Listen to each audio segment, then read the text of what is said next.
Greetings from New York City, guys. It's funny to me because as I'm looking at the camera frame, the webcam frame, uh, it looks exactly like the visual from my last video in the Bahamas, but obviously I'm not in the Bahamas, now I'm in New York City. It's just funny how hotel rooms all kind of look the same. So guys, I'm in New York City for my birthday at the time of this video, early June. I always put up my videos later than I record them. Whenever I come here, and I've made several videos in New York City before. I mean, my channel started in New York City back when I lived here.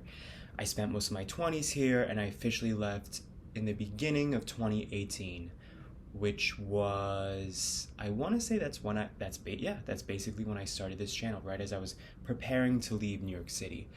So coming here is always this weird thing. It's kind of like seeing your ex, because there's an intimate sort of, there's a bittersweetness to it, and it's familiar, but it's eerie because you're aware that that was a different you and this now is a different version of you. So coming to New York City for me always feels kind of like a homecoming. I mean, I moved here when I was 18 years old to go to college, but then there's another part of me that always feels like this is so in my past. And I think coming here now once a year, typically my birthday for the last 3 or 4 years, it's always like, I think subconsciously I'm trying to have a full circle moment, because as I've shared on this channel many times in different videos, I was not a very happy person when I lived here.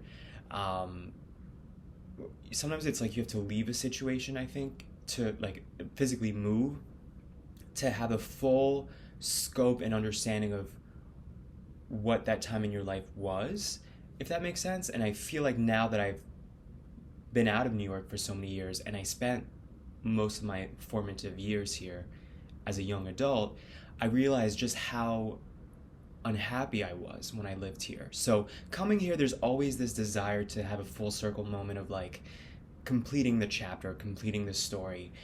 And it's interesting because this is the first time I've come back to New York where I really do feel like I'm in such a better place. And I remember the last 2 times I came here, I felt that way when I landed here, but then things happened that made me just get into that like rumination mode and channeling that like dysphoria that I had when I lived here. And I wonder how much of that is also, you know, you come back into a situation and it sort of triggers the sadness that you felt, again, like running into an ex. So I'm pleased to say this is the first time that I've come here and I didn't end up getting overwhelmed or swept up by those memories of chagrin that I felt when I lived here. And I think a lot of that has to do with, for the first time in my life, really feeling that I have a well-rooted community of people around me in terms of friends.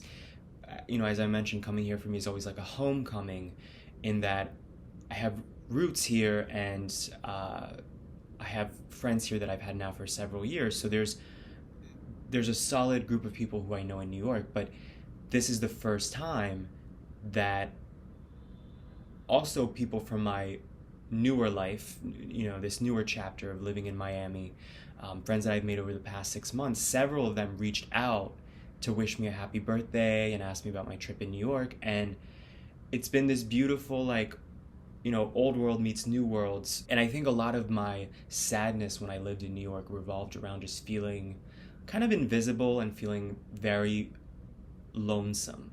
Like, it's ironic, right, how such a huge city, so densely populated, you can yet feel so isolated. And I think the last few times I've come here as a tourist since I moved out of New York, I think there's a part of me that very quickly channeled that isolation visiting here. And so this is the first time that I haven't felt that. And all of that, I think, is partially why, for the first time since coming back to New York City, since I moved out of the city, it's the first time that I wasn't like that invested in trying to meet guys while here. Typically, as you guys know, when I travel, I'm always so curious to see what being gay is like in that place, right? Obviously with New York, I know that's like because I used to live here, but whenever I travel, there's that curiosity comes out of me. And I think it's the romantic in me that I'm like, I love meeting somebody when I'm in transit and having a spark with that person. And I think that's also just because, in Miami, I'm so kind of like drained and exhausted from trying to date. And I've said this before that I got rid of all the apps, I've just stopped. But when you're traveling, there's always like a new energy, right? Or at least in my mind. So this is the first time that I've come back to New York, and it was just off my radar. I was like, I don't feel like having to re-download an app or whatever. Then I finally got myself to do it just to see what's out there. And I just remember the last time I came here a year ago for my 30th birthday. I remember talking to this guy on an app, and I so wanted to meet him. And I was so like crushed that we ended up not meeting because he just randomly flaked after days and days of talking. He just disappeared. He ghosted. And this trip, I don't know if you guys can hear those sirens. Welcome to New York. This trip, I just was like so unenthused and ambivalent about seeing who's out there. Like last night, at the time of this video, that I'm making this video, last night was a Saturday night. I had no plans, and months ago when I booked this trip, I would have thought a night by myself, I would go out by myself just to see who's out there, go to a bar. And I had when I tell you, I had zero desire.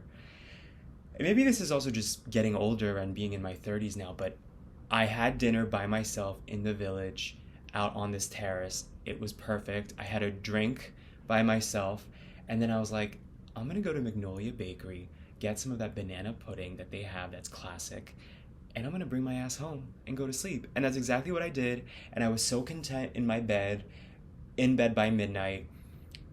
And it's just interesting, right? How you evolve and you change, and your not priorities, but like the things that drive you change. I'm still always going to be open to meeting somebody and having it be the right timing. And according to the tarot reader that I made a video about recently, I'm supposed to be meeting somebody very soon. Who knows if that will happen, but it's just funny to me how there's a part of me that always feels like if I meet somebody, I would meet them in a city like New York versus a place like Miami, where I just have a harder time meeting cerebral, intellectually stimulating, cultured people.